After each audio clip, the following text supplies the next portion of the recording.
Hello students. आज हम बात करने जा रहे हैं organic chemistry BSc first semester की, जिसके अंतर्गत इस बार यूनिवर्सिटी एमसीक्यू क्वेश्चंस के रूप में पेपर ले रही है। तो आइए हम बात करते हैं ऑर्गेनिक केमिस्ट्री के एमसीक्यू क्वेश्चंस की।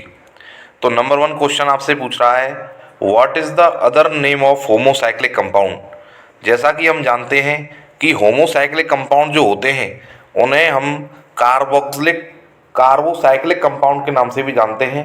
तो ऑप्शन नंबर बी आपका राइट आंसर हो जाएगा। चलते हैं नेक्स्ट क्वेश्चन की तरफ। क्वेश्चन नंबर 2 कह रहा है, the term formic acid was isolated from.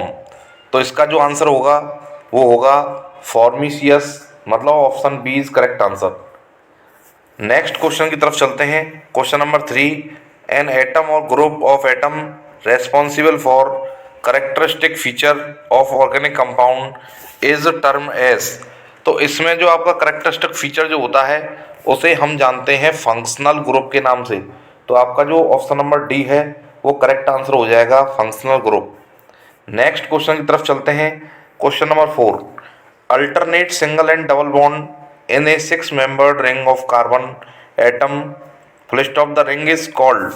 तो अल्टरनेट सिंगल और डबल बॉन्ड जिस रिंग में होते हैं और उसे हम क्या जानते हैं, तो आप सभी जानते हैं इसका नंबर होगा एरोमेटिक कंपाउंड्स के नाम से जानते हैं। ऑप्शन बी करेक्ट, क्योंकि आपकी एक रिंग होती है, जैसे मान लीजिए मैं साइक्लोहेक्सेन की रिंग ले लेता हूँ और इसमें जब अल्टरनेट में आप डबल बॉन्ड लगाएंगे तो इसे बेंजीन रिंग के नाम से जाना जाता है और इसे एरोमेटिक कंपाउंड कहते हैं। नेक्स्ट क्वेश्चन की तरफ चलेंगे। विच of the following is not example of heterocyclic compound. इसमें से कौन सा हेट्रोसाइक्लिक कंपाउंड का एग्जाम्पल नहीं है। तो देखिए यहाँ पर जो ऑप्शन नंबर ए दिया हुआ है ऑक्सीजन, यहाँ पर ये तो कोई कंपाउंड है ही नहीं है। ऑक्सीजन, सल्फर, नाइट्रोजन, ये आपके सभी हेट्रो एटम्स हैं। अब हम बात करें तो जो C6H5CH3 है, तो देखिए C6H5CH3 जो है वो यहाँ पर हम बनाने की कोशिश कर रहे हैं। तो ये आपका C6H5CH3 मतलब बेंजीन के ऊपर लगा हुआ है CH3, इसे हम कहते हैं टॉलिन। तो टॉलिन आपका हेट्रोसाइक्लिक कंपाउंड नहीं होता है क्योंकि इसमें सभी कार्बन एटम है, इसलिए आपका जो राइट आंसर हो जाएगा वो हो जाएगा भैया टॉलिन, मतलब option number D is correct answer. Next question की तरफ चलते हैं। Question number 6, the branch of chemistry that involves the scientific study of compound that contain covalent bond carbon atom is called. तो आप सभी जानते हैं इसे हम ऑर्गेनिक केमिस्ट्री के नाम से जानते हैं, जिसमें हम कोवलेंट बॉन्ड की स्टडी करते हैं। तो ऑर्गेनिक केमिस्ट्री वो केमिस्ट्री होती है जिसमें कार्बन के कंपाउंडों की स्टडी की जाती है। नेक्स्ट क्वेश्चन, यूरे मिलर डिस्कवर्ड। तो ये कह रहे हैं यूरे मिलर ने क्या डिस्कवर किया था। तो ये आपका थ्योरी वाला क्वेश्चन है, तो इसका आंसर सी हो जाएगा। क्या हो जाएगा, इसका आंसर हो जाएगा C. Option number C is correct, synthesis urea from inorganic substances. यदि आपने इसकी थ्योरी पढ़ी होगी तभी आप इसका आंसर दे सकते हैं। How many type of organic compound on the basis of structure. तो इसमें पूछा गया है कि स्ट्रक्चर के आधार पर कितने प्रकार के ऑर्गेनिक कंपाउंड होते हैं। तो यहाँ पर भैया 2 प्रकार के ऑर्गेनिक कंपाउंड होते हैं। तो option number A is correct answer. चलते हैं नेक्स्ट क्वेश्चन की तरफ। Question number 9, open chain compound are also known as. तो क्वेश्चन नंबर 9 आपसे ये पूछ रहा है कि जो ओपन चेन कंपाउंड होते हैं उन्हें आप किसके नाम से जानते हैं। तो आप सभी जानते हैं इन्हें हम एसाइक्लिक कंपाउंड कहते हैं, इसलिए ऑप्शन नंबर सी आपका राइट आंसर हो जाएगा। नेक्स्ट क्वेश्चन की तरफ चलते हैं। Question number 10, when was thalidomide of for pregnant women prescribe. तो भैया ये याद करने वाला क्वेश्चन है, तो इसका आंसर मैं आपको बता देता हूँ। इसका आंसर 1956 होगा, 1956। नेक्स्ट क्वेश्चन की तरफ चलते हैं। Question number 11। क्वेश्चन नंबर 11 कहता है, closed chain compound are also known as. तो जिन कंपाउंडों की क्लोज चेन होती है, तो आप सभी जानते हैं जो क्लोज चेन कंपाउंड होते हैं उन्हें हम साइक्लिक कंपाउंड या रिंग कंपाउंड के नाम से जानते हैं। तो इसमें आपका जो साइक्लिक है वो भी ठीक होगा, रिंग भी ठीक होगा, अर्थात option number D both A and B are correct answer. Next question, given below so which type of compound. नीचे आपको 2 कंपाउंड दिए गए हैं। अब आपसे ये पूछा है कि ये कैसे कंपाउंड हैं। तो आप जानते हैं ये सभी एलिसाइक्लिक कंपाउंड होते हैं। एलिसाइक्लिक कंपाउंड हैं तो आप आंसर बताएंगे। इसका जो आंसर होगा वो होगा भैया option number C. Next compound की हम बात, नेक्स्ट क्वेश्चन की बात करते हैं। The tribal name of CH3COOH। तो जो आपका ट्राइबल नेम CH3COOH का होता है, इसमें पूछ रहा है आपसे कॉमन नेम। तो कॉमन नेम आप सब जानते हैं, CH3COOH जो होता है उसे हम सिरका कहते हैं और इसे विनेगर कहा जाता है। तो option D is right answer. Next question की तरफ चलते हैं। CH4 इज रिलेटेड टू, या CH4 gas is release from. तो ये CH4 गैस आप सभी जानते हैं कि जो आपका मैथेन गैस होती है उसे हम मैथेन गैस को मार्स गैस के नाम से जानते हैं, इसलिए ये आपका आंसर नंबर 20 सेलेक्ट सही हो जाएगा, मार्स प्लेस। नेक्स्ट क्वेश्चन की तरफ चलते हैं। Question number 15। Other name of Grignard reagent is. Grignard अभिकर्मक का क्या नाम होता है? तो आप जानते हैं ग्रिग्नार्ड अभिकर्मक क्या होता है भैया, RMGX। क्या होता है? RMGS, alkyl magnesium halide. So the correct answer is option number B, RMGX, alkyl magnesium halide. Question number next 16 की तरफ चलते हैं। Some of the limitations of this system of nomenclature led to complement of IUPAC nomenclature. तो इसका जो answer है भैया, ये याद करने वाला आंसर है, 1993 में ये दिया गया था। नेक्स्ट बात करते हैं। What is the common system of nomenclature of organic compounds. तो भैया ये कॉमन नेम्स को आप किस नाम से जानते हैं? अभी थोड़ी देर पहले क्वेश्चन आया था तो मैंने आपको बताया था, जो कॉमन नेम्स हैं उन्हीं को हम ट्राइबल नेम्स भी कहते हैं और इन्हीं को हम क्या कहते हैं भैया, कॉमन नेम कहते हैं, कॉमन नेम। ठीक है, नेक्स्ट क्वेश्चन की तरफ चलते हैं। CH3OH obtain from. CH3OH को कहाँ से प्राप्त किया जाता है? तो भैया ये destructive distillation of would say प्राप्त किया जाता है। तो इसका जो आंसर हो जाएगा वो हो जाएगा option number B. Next question की तरफ चलते हैं। Question number 19। Which of the following compound है स्वीट पॉइजनस प्रॉपर्टी। निम्न में से किस कंपाउंड की स्वीट पॉइजनस प्रॉपर्टी होती है? तो आप सभी जानते हैं ये कंपाउंड ग्लाइकोल होता है। So option number B is right answer. Next question की तरफ चलते हैं। Question number 20। Dash is the another name of mirror image of isomer. तो ये आपका हो जाता है भैया, इसे मिरर इमेज को कहते हैं आप एनेंशियोमर। क्या कहते हैं? Enantiomer. So C option is right answer. Next question की तरफ चलते हैं। Which of the following is Frankel reagent. इनमें से कौन सा फ्रैंकल रिएजेंट होता है? तो इसे हम शायद डाई एल्किल जिंक के नाम से जानते हैं। तो ये आपका R2ZN, ये आपका डाई एल्किल जिंक R2ZN होता है। नेक्स्ट क्वेश्चन नंबर 22 की तरफ चलते हैं। The number of carbon atom presence in decane. तो आप सभी जानते हैं भैया कि जो डेकेन होता है, डेकेन आप सभी ने 10th क्लास से ही पढ़ा होगा। एक कार्बन के लिए मैथ लगाते हैं, 2 कार्बन के लिए एच लगाते हैं, इसी प्रकार से 10 कार्बन के लिए डेक लगाते हैं। तो आपका जो आंसर होने वाला है इसमें वो होने वाला है ऑप्शन नंबर सी, 10 कार्बन। तो आप जानते हैं 10 कार्बन जो हैं वो आपके डेक में आते हैं। नेक्स्ट क्वेश्चन की मैं बात करूंगा। The name of acetic acid originate from the Latin word. Acetic acid का जो नाम होता है विनेगर, वो किस लैटिन वर्ड से निकला हुआ है? तो ये आपका भैया एक्टम से निकला हुआ है। किससे? एक्टम से। So the right answer is option number D. Next question की तरफ चलते हैं। Full form of IUPAC nomenclature system. तो आप सभी जानते हैं, बहुत ही इंपॉर्टेंट क्वेश्चन है। IUPAC में इसकी फुल फॉर्म क्या होती है IUPAC की? तो option D is right answer, international union of pure and applied chemistry. Option D is right answer. Next question की तरफ चलते हैं। What is the value of Avogadro number. इस प्रकार के क्वेश्चन ही आपकी परीक्षा में पूछे जाने वाले हैं। What is the value of Avogadro number. तो आप सभी जानते होंगे, 10th क्लास से ही आप पढ़ते आ रहे हैं कि जो एवोगाड्रो नंबर होता है वो 6.022 इंटू 10⁻23 होता है। So right answer is option number C. Next question की तरफ चलते हैं। Dash is the total relative atomic mass of constituent element in the compound. तो क्वेश्चन नंबर 26 में आप देखिए, इसका जो राइट आंसर हो जाएगा भैया वो हो जाएगा relative molecular mass. Next question की बात करते हैं। Question number 27। Relative molar mass of ethanol is. तो भैया ये तो आपको कैलकुलेट करके निकालना पड़ेगा और इसका जो मोलर मास आता है वो 46.057 आता है। So option number B is right answer. Those compounds, next question पर चलते हैं। Those compounds in which the different arrangement of atom are often possible for the given molecular formula is dash. तो इसको भी हम क्या कहते हैं, सुन लीजिए, थोड़ा समझा देता हूँ।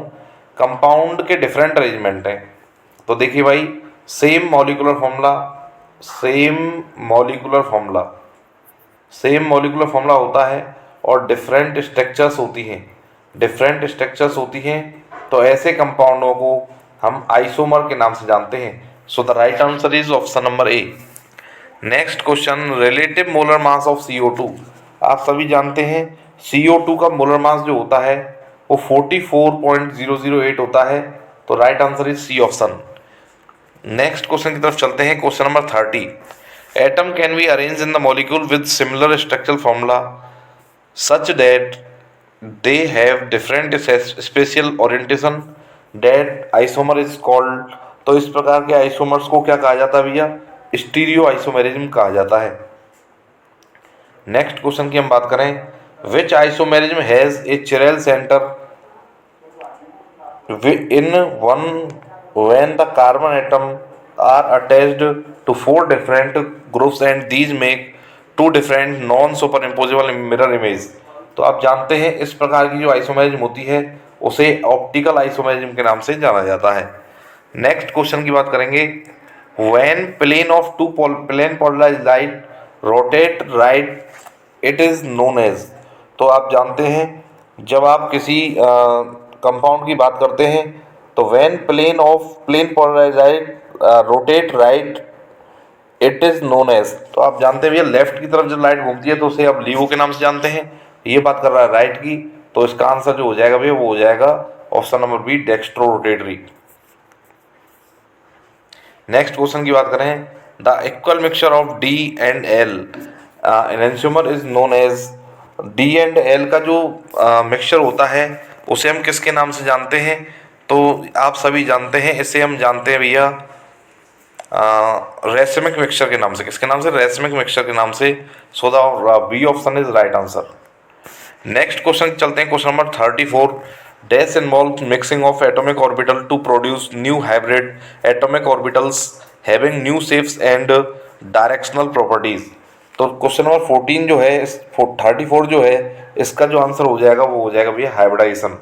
जो हाइब्रिडाइजेशन होता है उसी में इंटरमिक्सिंग होता है एटॉमिक ऑर्बिटल्स का, और कुछ ऑर्बिटल्स मिलकर उतने ही संख्या में नए हाइब्रिड ऑर्बिटल का निर्माण करते हैं।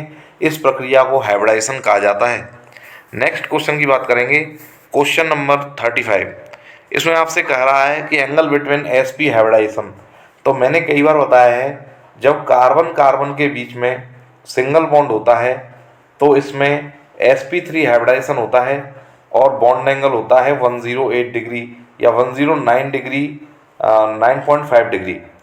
और जब हम बात करते हैं कार्बन कार्बन के बीच में जब आपका क्या होता है भैया, जब डबल बॉन्ड आ जाता है तो इसे हम कहते हैं sp हाइब्रिडाइजेशन और इसमें 120 का एंगल पाया जाता है। नेक्स्ट बात करते हैं हम कार्बन कार्बन ट्रिपल बॉन्ड की। तो ट्रिपल बॉन्ड के लिए sp हाइब्रिडाइजेशन होता है, सॉरी डबल बॉन्ड के लिए sp2 होता था, ट्रिपल बॉन्ड के लिए sp होता है, उसमें जो एंगल होता है वो होता है 180 डिग्री।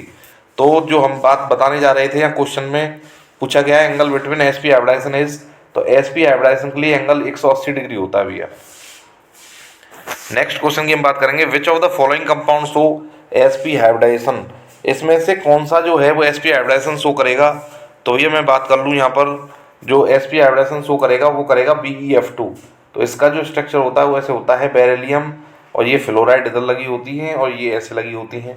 तो इनका जो एंगल होता है वो 180 का होता है, और मैंने जो बताया था जो 180 का एंगल रखते हैं वो sp हाइब्रिडाइजेशन में पाए जाते हैं। So the right answer is option number A, BeF2। चलेंगे नेक्स्ट क्वेश्चन की तरफ। When a mixing of equal energy s orbital and p orbital what happen या then it give a new hybrid orbital is known as. तो मैंने आपको बताया था कि यदि इक्वल एनर्जी के एक s ऑर्बिटल और 2 p ऑर्बिटल को मिलाया जाएगा तो एक s ऑर्बिटल और 2 p ऑर्बिटल, तो जो ऑर्बिटल आपको बनेगा वो बनेगा sp2। So the right answer is B option.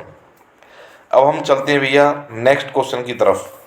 Next question क्या कह रहा है, the angle between sp2 hybridization is.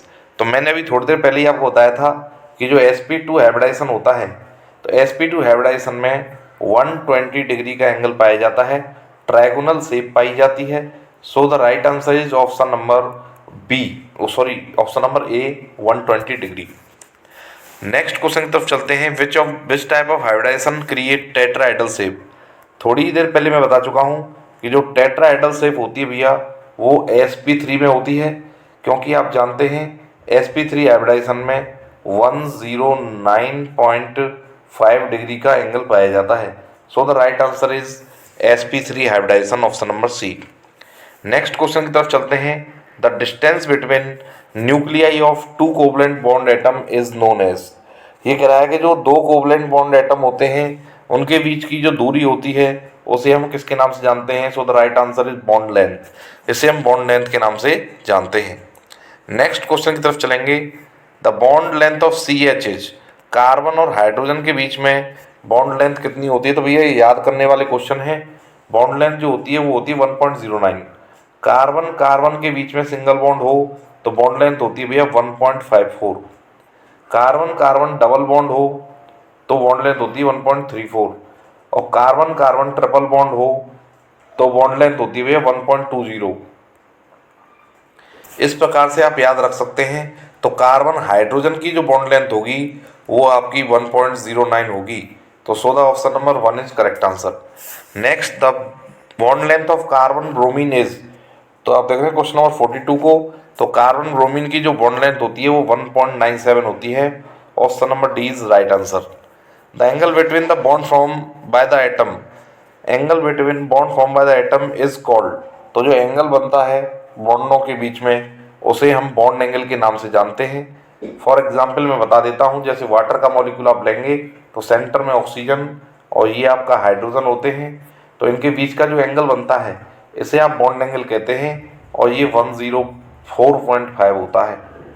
Next question की मैं बात करता हूँ। Question number 44, the angle between sp3 की बात कर रहा है। तो sp3 हाइब्रिडाइजेशन में कौन सा एंगल होता है, मैं अभी बता के चुका हूँ। 109.5 लिखिए, या 109 डिग्री 28 मिनट का ये एंगल होता है भैया। तो ये आपका ऑप्शन नंबर डी यहाँ पर क्या हो जाएगा, करेक्ट आंसर हो जाएगा। Next, the unit of binding energy. भैया जो बाइंडिंग एनर्जी होती है उसकी जो यूनिट होती है आप सभी जानते हैं, ये सब याद करने वाले विषय हैं, तो ये किलो जूल पर मोल होती है। So the right answer is C. Next question की बात करते हैं। The bond energy of carbon bromine is. Carbon bromine की बॉन्ड एनर्जी कितनी होती है।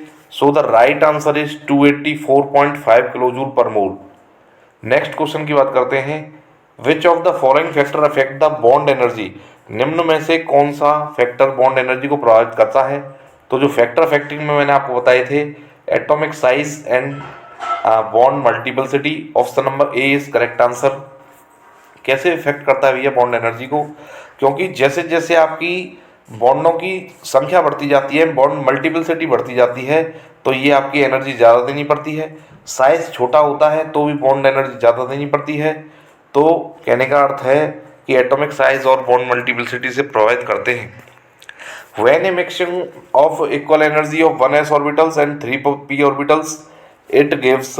आपको पता है जब एक s ऑर्बिटल होगा और 3p ऑर्बिटल होंगे तो आपका जो हाइब्रिडाइजेशन कहलाएगा वो कहलाएगा भैया 1s और 3p, नाम हो जाएगा sp3। Answer C is correct.